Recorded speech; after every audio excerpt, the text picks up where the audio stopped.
طائف میں جو کچھ ہوا ہے حضور کے ساتھ، میں ذرا تفصیل سے اس لیے ذکر کر رہا ہوں کہ اندازہ ہو جائے کہ کیسے کیسے مرحلوں سے محمد رسول اللہ گزرے ہیں صلی اللہ علیہ وسلم۔ طائف میں آپ گئے تھے اکیلے، صرف زید بن حارثہ اور کوئی نہیں۔ بلکہ عجیب بات ہے کہ حضرت ابو بکر بھی اس سفر میں ساتھ نہیں، جو سائے کی طرح ساتھ رہنے والی شخصیت ہے ابو بکر رضی اللہ تعالی عنہ، وہ بھی اس میں ساتھ نہیں۔ تین بڑے بڑے سردار تھے طائف کے، تینوں سے جا کے ملاقات کی، میں اللہ کا رسول ہوں، اگر تم مجھ پر ایمان لے آؤ، میرا ساتھ دو تو میں یہاں منتقل ہو جاؤں۔ تینوں نے ایسا کوڑا جواب دیا ہے، اور ایسے جیسے تیر کے مانند کلیجوں کو چھلنی کر دینے والا۔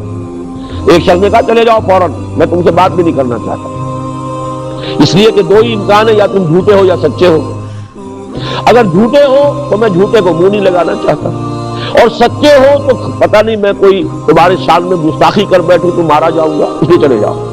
یہ استہزاء کا انداز ہے، تمسخر کا انداز ہے۔ ایک نے کہا تمہارے سوا اللہ کو کوئی اور نہیں ملتا تھا نبی بنانے کے لیے؟ یہ مکے اور طائف کے بڑے بڑے سردار تھے، اگر بنانا تھا نبی کسی کو تو بڑے بڑے چودھری، بڑے سردار، سرمایہ دار، ان میں سے کسی کو لے۔ تو تینوں نے ایسے جواب دیے ہیں۔ مایوس ہو کر حضور چلنے لگے واپس۔ آپ اندازہ کیجئے اس وقت مکے میں جا نہیں سکتے، مکے میں قتل کا فیصلہ ہو چکا، امیدیں لے کر آئے طائف میں یہ ہوا۔ کس کیفیت کے ساتھ، کس بوجھل دل کے ساتھ حضور واپس ہو رہے ہوں۔ اس وقت ان لوگوں نے کچھ گنڈوں کو اور کچھ جن کو اسٹریٹ ارچنز آپ کہتے ہیں، محلے میں گلیوں کے اندر جو آوارہ بچے ہوتے ہیں، ان سے کہا ذرا ان کی خبر لو، اور اب پتھر شروع ہو، پتھراؤ ہو رہا ہے۔ حضرت زید بن حارثہ رضی اللہ تعالی عنہ ادھر سے آتے ہیں بچانے کے لیے کہ مجھ پر پتھر آئے، حضور پر نہ آئے، تو دوسری طرف سے آ رہا ہے۔ ایک آدمی تو ایک طرف سے کور کر سکتا ہے، ایک وقت میں چاروں طرف سے تو کور نہیں کر سکتا، لہذا پتھر آ رہے ہیں اور تاک تاک کر ٹخنے کی ہڈی کا نشانہ بنا کر مار رہے ہیں۔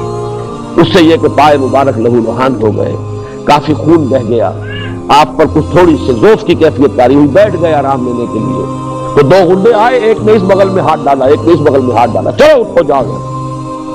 یہ معاملہ طائف کی گلیاں اور اللہ کے رسول حبیب و رب العالمین سید الاولین والآخرین، لیکن عالم واقعہ میں نقشہ یہ، وہاں سے باہر نکل کر آئے ہیں، وہاں پھر آپ کی زبان پر دعا آئی ہے، کلیجے کو چیر دینے والی دعا ہے۔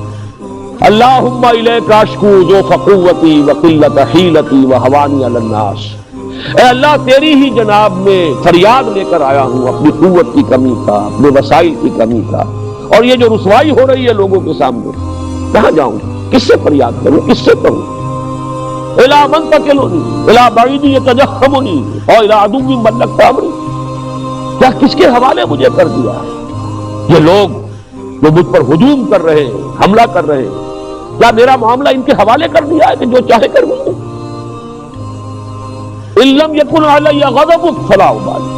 لیکن اے اللہ اگر تیری رضا اسی میں ہے، تو ناراض نہیں ہے تو مجھے کوئی پرواہ نہیں، سر تسلیم خم ہے جو مزاج یاد مزاج۔ یہ کیفیت ہے اس وقت حضور صلی اللہ علیہ وسلم۔ اس کا پھر فوری طور پر جو نتیجہ نکلا، ملک الجبال حاضر ہوتا ہے، وہ فرشتہ جو پہاڑوں پر معمور ہے، اور عرض کرتا ہے کہ اللہ نے مجھے بھیجا ہے اس حکم کے ساتھ، اگر آپ فرمائیں تو میں ان پہاڑوں کو آپس میں ٹکرا دوں جن کے درمیان وادی میں یہ طائف کا شہر آباد ہے، اور یہ کس کا سرما ہو جائے۔ فرمایا نہیں، میں اس لیے نہیں بھیجا گیا، کیا عجب کہ ان کی آئندہ نسلوں کو اللہ تعالیٰ توفیق عطا فرما دے۔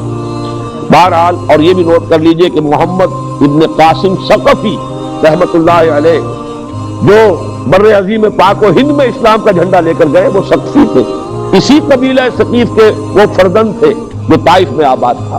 تو حضور نے فرمایا نہیں، عذاب کے لیے نہیں،